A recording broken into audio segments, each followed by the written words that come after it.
BRS working president మాజీ మంత్రి కేటీఆర్ బృందం ఢిల్లీ వెళ్లింది. కేంద్ర భారీ పరిశ్రమలో ఉక్కు శాఖ మంత్రి హెచ్డి కుమారస్వామిని కలుస్తారు. ఇక ఆదిలాబాద్లోని సిమెంట్ కార్పొరేషన్ ఆఫ్ ఇండియా ఫ్యాక్టరీని మళ్లీ తెరిపించాలని కేంద్ర మంత్రిని వీళ్లు కోరనున్నారు. ఈ మేరకు ఆయనకు వినతి పత్రం కూడా సమర్పిస్తారు.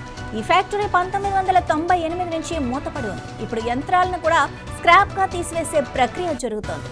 ఢిల్లీ వెళ్లే బృందంలో కేటీఆర్తో పాటు రాజ్యసభ సభ్యుడు రవిచంద్ర, మాజీ మంత్రి Jogu Ramanna, Khanapur incharge Johnson Naik, CPI సాధనా సమితి నాయకులు కూడా ఉన్నారు.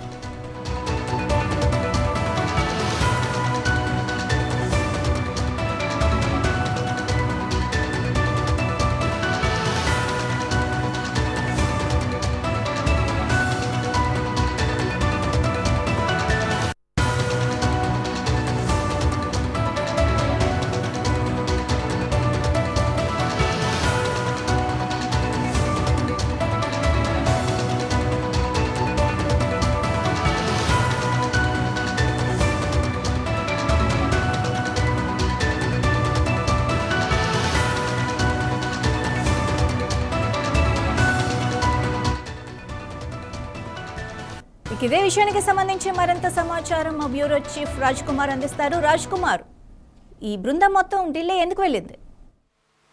రైట్ మాధవి, కేటీఆర్ ఆధ్వర్యంలో ఒక బృందం పార్టీ మంత్రులు, ఎంపీలు, మిగతా నేతలు, ముఖ్యమైన నేతలందరూ కూడా ముఖ్యంగా ఆదిలాబాద్ జిల్లాకు సంబంధించిన నేతలతో ఇవాళ కేటీఆర్ ఢిల్లీకి వెళ్ళారు.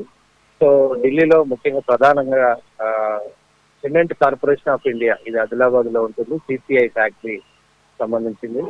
దీని యంత్రాలను కేంద్ర ప్రభుత్వం స్క్రాప్ కిందికి, అంటే తుక్కు కింద వేలం వేయడానికి టెండర్లు ఇటీవల పిలిచాయి. దీనిపై తీవ్ర అభ్యంతరం వ్యక్తం చేస్తూ ఈ యొక్క పర్యటన ఉండనుంది. కేంద్ర మంత్రి కుమారస్వామిని కలవనున్నారు. పరిశ్రమల మంత్రి కుమారస్వామిని ఈరోజు కలిసి దీన్ని వెంటనే తక్షణమే నిలిపివేయాలి, సిసిఐని పునరుద్ధరించాలి, ప్రైవేటీకరణ వైపు వెళ్ళకూడదు, ఖచ్చితంగా దీన్ని మళ్ళీ తిరిగి ఓపెన్ చేస్తే అనేక మందికి ఉపాధి అవకాశాలు వస్తాయని ఈరోజు వేలాది మంది ప్రత్యక్షంగా పరోక్షంగా ఉపాధి అవకాశాలు లభిస్తాయని మంత్రిని కోరుతున్నారు. అదేవిధంగా ఇది దాదాపు 1500 ఎకరాల విస్తీర్ణంలో ఉన్న మైనింగ్ లీజ్ ప్రాంతంలో ఇప్పటికీ 48 టన్నుల నాణ్యమైన ఉద్యోగరాయిలు నిల్వలు ఇక్కడ ఉన్నాయి. కాబట్టి దీనికి కావాల్సిన విద్యుత్ కూడా దానికి సంబంధించి తీసుకోవచ్చు. సింగరేణికి కావాల్సిన బొగ్గును కూడా సరఫరా చేసే అవకాశం ఉంది. కాబట్టి ఈ ప్లాంట్ కావాల్సిన స్థలం ఉంది, తర్వాత అన్ని ఇన్ఫ్రాస్ట్రక్చర్ కూడా అవకాశాలు అయితే ఉన్నాయి. కాబట్టి ఖచ్చితంగా దీన్ని ఒక టౌన్షిప్ మాదిరిగా కూడా 400 కాటన్కి ఒక టౌన్షిప్ కూడా ఉంది. వీటన్నిటి పక్కన పెట్టి దీన్ని మొత్తం స్క్రాప్ కు వేసే విధానానికి వాళ్ళ కేటీఆర్ బృందము కుమారస్వామికి విజ్ఞప్తి చేయనున్నారు.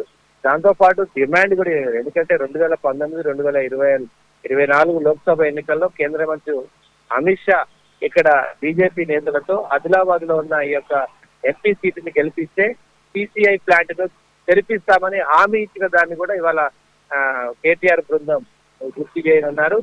దీన్ని రాజకీయంగా కూడా దీన్ని వాడుకోనున్నారు. ఖచ్చితంగా ఈ డిమాండ్ చేసిన నేపథ్యంలో ఒకవేళ ఈ సిసిఐ ఫ్యాక్టరీని వాళ్ళు ఓపెన్ చేయకుండా ఈ తుక్కునంతా కూడా, స్క్రాప్ నంతా కూడా ఒకవేళ టెండర్ల ద్వారా చేస్తే ఆదిలాబాద్ లో మరొక రాజకీయ పోరాటం చేయడానికి బీఆర్ఎస్ రెడీ అవుతుంది.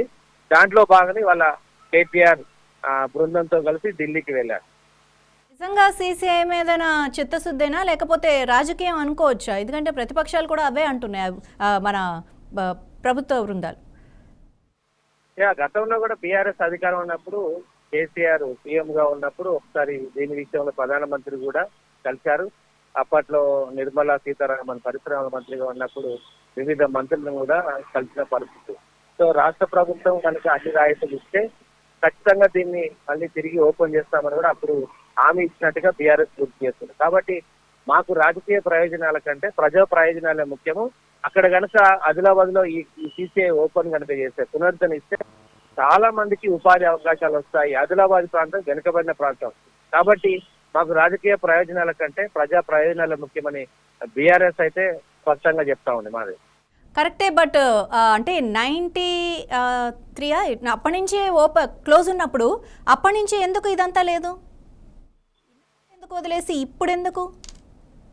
సో వీళ్ళు చెప్పేది అదే, ఇది సమైక్య పాలనలో తెలంగాణ అంతా కూడా ఒక పక్షపాతం అంటే నిర్లక్ష్యానికి గురైంది. మేము పలుమార్లు కూడా చెప్పినా కూడా పట్టించుకోలేదు. తెలంగాణ బొమ్మేటప్పుడు కూడా దీన్ని గుర్తు చేశాము అనేది బీఆర్ఎస్ యొక్క ఆరోపణ. సో తెలంగాణలో ఉన్న ఒక్కొక్క ఫ్యాక్టరీని కూడా మూసివేయడము అనేది కేంద్ర ప్రభుత్వం తీసుకుంటున్న నిర్ణయాలు. కేంద్ర ప్రభుత్వం సరిగా నడిపియక, లేకపోతే దానికి కావాల్సిన ఫండింగ్ నిధులను ఇవ్వలేక దీన్ని ఇలాంటి ఫ్యాక్టరీలను మూసివేస్తుందని బీఆర్ఎస్ ఆరోపిస్తుంది. సో అప్పటి నుంచి మూసివేసిన ఈ ఫ్యాక్టరీ పునరుద్ధరిస్తాము, ఓపెన్ చేస్తామని ఎంతో కొంత భాగం, మొత్తం కాకపోయినా కొంత ఓపెన్ చేస్తే ఇక్కడ స్థలం ఉంది, కొన్ని వందల ఎకరాల స్థలం ఉంది. తర్వాత ఉద్యోగుల కోసం 400 క్వార్టర్ల 170 ఎకరాల్లో టౌన్షిప్ కూడా సిద్ధంగా ఉంది. ఇన్ని సిద్ధంగా ఉన్నప్పుడు కేంద్ర ప్రభుత్వం కనుక ముందుకు వస్తే బాగుంటుంది అనేసి బీఆర్ఎస్ ఆరోపణ. Right, thank you Raj Kumar.